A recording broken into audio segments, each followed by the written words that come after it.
अब चाहे जो भी हो, दोनों परिवार एक तरह से बर्बाद हो।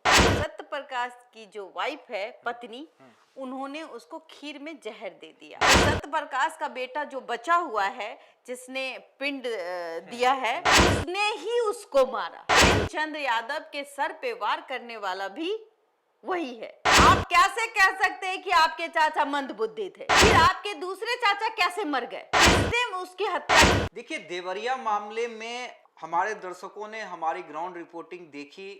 खुद हमारी ब्रांड एम्बेसडर और रूबरू मैसेज इंडिया बबीता जी वहां पे गई थी, मैं खुद गया था, हमारे साथ हमारे सहयोगी संतोष जी और विकास गए थे।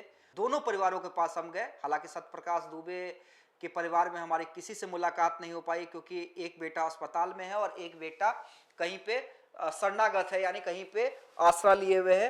प्रेमचंद यादव के परिवार में भी हम गए हैं, जहां पे भी माहौल जो है एकदम कहिए कि अभी भी मायूसी है। बच्चे अभी भी विश्वास नहीं कर पा रहे हैं कि उनके सर से उनके पिता का साया उठ गया है। देखिए, देवरिया का जो कांड हुआ वो देश में चर्चा में क्यों आया?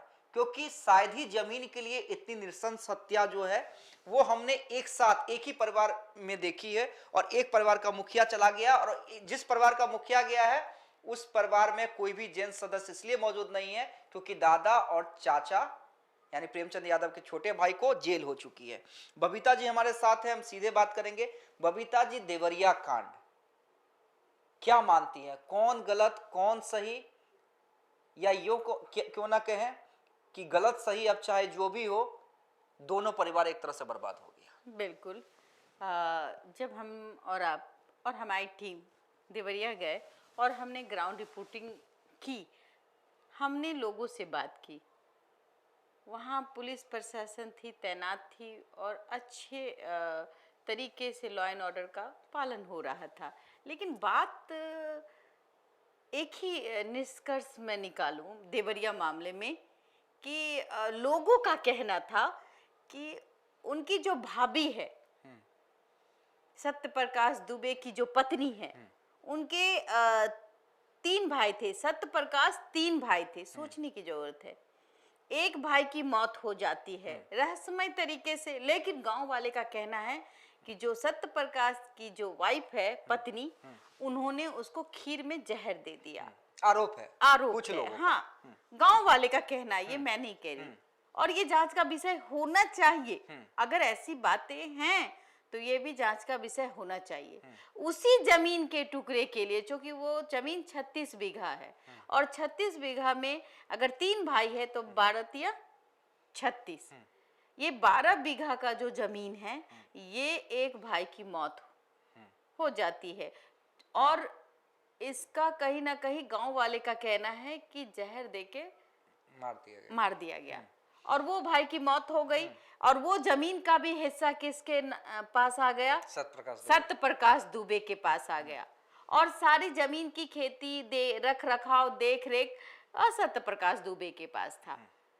जाहिर सी बात है, एक और बचा, एक भाई, जो वो भाई था, वो अपना हिस्सा, उसने अपना हिस्सा बेचा प्रेमचंद यादव से। तो जाहिर सी बात है, अपना हिस्सा हम बेच सकते हैं, क्योंकि हम एक माँ के बेटे हैं और हमारा भी वही अधिकार है उस जमीन पे जितना कि आपका अधिकार है। तो सत्य प्रकाश दुबे के भाई ने प्रेमचंद यादव को अपना 12 बीघा जमीन बेचा। उसको डर था इस बात से। लेकिन मैं सत्य प्रकाश दुबे के बेटे का एक इंटरव्यू देख रही थी, उसकी बहन का भी इंटरव्यू देख रही थी। बहन ने एक चैनल में कहा कि मेरे भाई, यानी कि जो सत्य प्रकाश का बेटा जो बचा हुआ है, जिसने पिंड दिया है, उसने ही उसको मारा। प्रेमचंद यादव के सर पे वार करने वाला भी वही है। ये मैं नहीं कह रही, ये प्रेमचंद यादव भी नहीं कह रहे, वो तो इस दुनिया में नहीं है।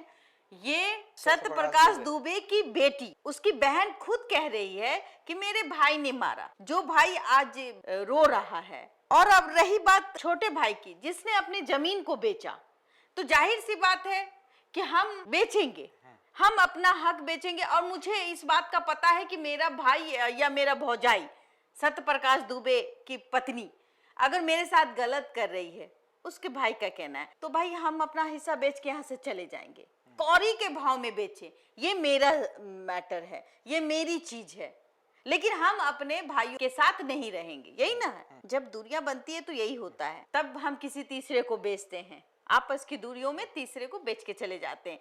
तो उसने यही किया, अपनी जमीन बेची और ये चला गया। लेकिन यही चीज गांव वालों का कहना था, जब भी वो खेत में जाते थे, खेत चलाते थे, तो वो आके लेट जाती थी, झगड़ा करती थी।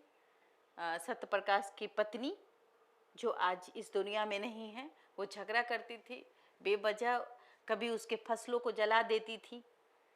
तो जाहिर सी बात है कि लोगों ने कहा था कि ये लेना नहीं चाहते थे उसकी जमीन। सोचने वाली बात है, जो प्रेमचंद यादव थे, चूंकि वो 12 गांव में सम्मानित लोगों में से एक थे, तो वो नहीं लेना चाहते थे इस जमीन को। लेकिन उसने, सत्यप्रकाश दुबे के जो भाई हैं, उसने हाथ पैर जोड़ करके उसको वो जमीन दी। और ये जमीन शायद 14-15 में ली गई है, ज्यादा दिन की बात भी नहीं है। उसके भतीजे का कहना है, सत्यप्रकाश दुबे के बेटे का कहना है, जो जिसने की बहन ने कहा कि मेरे ही भाई ने मारा, अभी वो बात को काट रहा है कि हम नहीं। ये सोचने वाली बात है, ये जांच का विषय है और कहीं ना कहीं प्रशासन को इस पे जांच करनी चाहिए। उस वक्त वो उस समय कहाँ मौजूद था, मोबाइल से भी ट्रैकिंग हो सकती है, राइट। 13-14 साल के बच्चे और अब 20-21 साल के हो जाने के बाद वो ये कहता है कि हमारे चाचा मंद बुद्धि थे। आप कैसे कह सकते हैं कि आपके चाचा मंद बुद्धि थे? क्योंकि आपके कब्जे में वो जमीन थी, इसलिए आपने कहा कि आपके चाचा मंद बुद्धि थे। फिर आपके दूसरे चाचा कैसे मर गए, किसने उसकी हत्या की, कैसे उसकी मौत हो गई, और मौत हुई तो इसका लाभ किसको मिला? सत्यप्रकाश दुबे को मिला, किसी गांव वाले को तो नहीं मिलेगा। सो जाहिर सी बात है, किसी गांव वाले को। आप बताइएगा, देशवा के जितने भी दर्शक हैं, अगर दो भाइयों के बीच कोई एक भाई नहीं रहा तो फायदा किस भाई को होगा? बड़े भाई को, सत्यप्रकाश दुबे को। तो जब मझला भाई रहा ही नहीं, मझला हो या छोटा हो, वो नहीं रहा, अब जो एक भाई बचा है, अगर वो भी ना रहे तो जमीन का टुकड़ा किसको मिलेगा?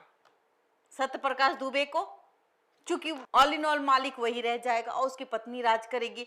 और आपने देखा होगा कि बड़े बड़े सागवान के पेड़ थे। कोई गरीब फैमिली नहीं है, ब्राह्मण फैमिली गरीब नहीं है, क्योंकि वो 36 बीघा जमीन के मालिक हैं। अगर मान ले कि वो उस जमीन की कीमत 2 लाख रुपए कट्ठे भी हो उस जगह की, तो आप 36 बीघा जमीन का कैलकुलेट करके देखिए कि उसकी कीमत क्या होगी आज के डेट। सोचने वाली बात है।